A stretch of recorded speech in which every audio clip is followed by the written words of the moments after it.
经常有朋友问暴弟说不知道车子啥时候该保养，保养的时候应该换些什么。那么对于这个问题，今天暴弟就详细的来给大家说一说。因为汽车保养里边水特别深，如果你要是不懂车的小白，那他不坑你坑谁？花了冤枉钱不说啊，关键是对车没啥好处。废话少说，咱直接进入正题。首先第一点就是很多新手朋友比较关心的车辆首保的问题。咱一般汽车首保都是新车提回来以后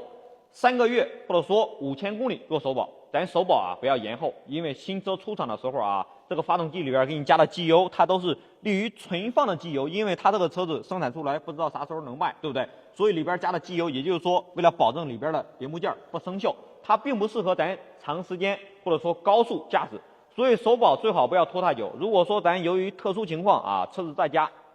或者说开的公里数比较少，咱最多往后延迟1个月就行，不要拖太久。这是关于首保的时间。那么首保时需要注意啥呢？很多4 S 店在首保时候换机油的时候会告诉你说你的车在磨合期间里边铁屑比较多，发动机和缸体之间缸壁互相摩擦产生了很多的铁屑油泥，建议你换机油前给车辆发动机里边加一瓶清洗剂，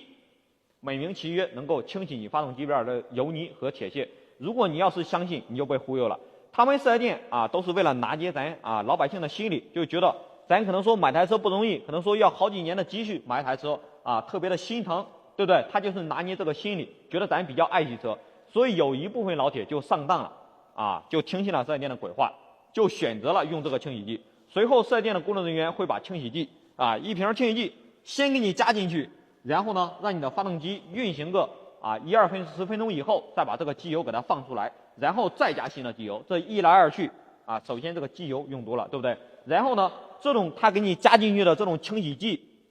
你放出来以后，它能不能放干净又是一回事儿。如果说放不干净，那到时候你再加的新机油，它里边掺了这个清洗剂，时间长了以后会加剧你发动机的磨损，让你发动机噪音更大导致你的油耗更高，对不对？所以说咱开车换机油这件事儿，不用搞一些画蛇添足的动作，因为咱正常开个3、5万公里的车子发动机盖打开没有任何一点的油泥来看一下暴力，我这台车13万公里了，看一下盖子拧下来，这个机油非常的清澈透亮，而且这边也没有油泥，对不对？所以说咱不需要听信4 S 店的鬼话去往里边给你加什么清洗剂或者说加一些什么东西咱只需要每次保养的时候用正品机油就可以了刚才大家也看到了，暴力这个发动机里边没有黑色的油泥，也没有铁屑，对不对？咱就说再退1万步来讲，即便你车子发动机里边内部有油泥，如果这个时候你去加这种清洗剂清洗的话，它会让你发动机里边的油泥大块的脱落，会更加加剧发动机的堵塞，会堵塞你的油滤板，发动机后期可能说会坏得更加的严重。所以咱最正确的做法，老车咱们应该换机油的频率轻一些老车时间长了，你换机油，比如说本来1万公里一换，咱5000公里一换，它可以依靠新机油慢慢的把这种表面的机油油泥给它清洗下来，这样的话发动机后期寿命会更长。那么第二点就是更换刹车油的时候，咱们都知道刹车油一般都是6万公里更换一次，对不对？更换刹车油的时候，有些4 S 店会借着这个名义建议给你的车辆做一个刹车系统的清洗，这种更坑人，而且还影响咱的安全。因为刹车系统你要是给它保养的话，你就得把刹车油里边的管路这个是刹车油的油壶，大家看一下都知道，对不对？刹车油下方有管路，它会把这个管路全部都给拔出来全部拔出来以后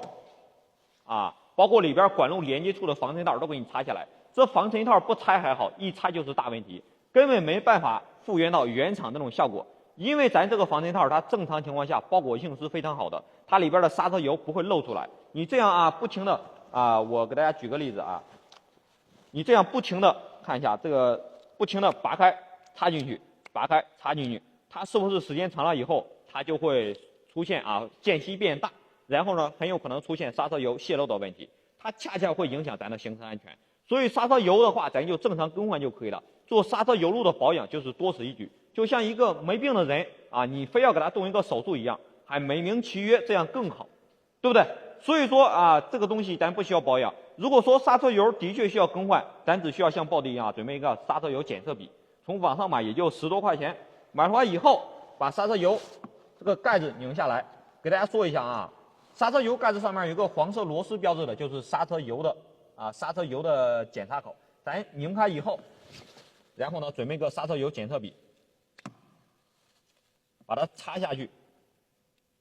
大家看一下，只要你刹车油的含水量不超过3%，也就是说小于3%，大家看一下，我的是1%，对不对？只要小于3%，那么刹车油就不需要更换，因为刹车油更换的标准就是咱这个刹车油里边含水量的一个标准，没超过3%，刹车油它就根本不需要更换。接下来第3点就是更换防冻液了。行驶6万公里左右，一般很多司机朋友都会选择更换一下防冻液。咱们这个防冻液很多老铁他不了解，咱换防冻液之前最好了解一下你车辆的防冻液是不是终身免维护的，就是说不需要换，因为很多日系车它的防冻液都是终身免维护的，你不换防冻液一点事儿也没有，换了防冻液以后越换问题越多。即便说真的要换，那有些修理厂或者说无良的四 S 店，他会给你推荐什么无水防冻液或者说叫做冷却油的，说它可以代替防冻液。这2样东西价格比普通防冻液要高了3、4倍。那么咱原厂实际给咱配的这个防冻液已经非常好了，你再加那种冷冻油或者说无水防冻液的话它的可能说它的恒温效果的确更好，但是咱的发动机里边的水管胶圈水泵它的寿命就没有那么长时间了。你防冻液就算你能用10年20年，你用500年好不好？你这个防尘套它也就那么几年的寿命，所以整体来说不如咱们用原厂型号的防冻液，你换一次再开7、8万公里也是没问题的。到时候车子开不开了还另外一回事儿，对不对？现在一台车的寿命大概也就15年左右你换那么好的防冻液，你打算把你的车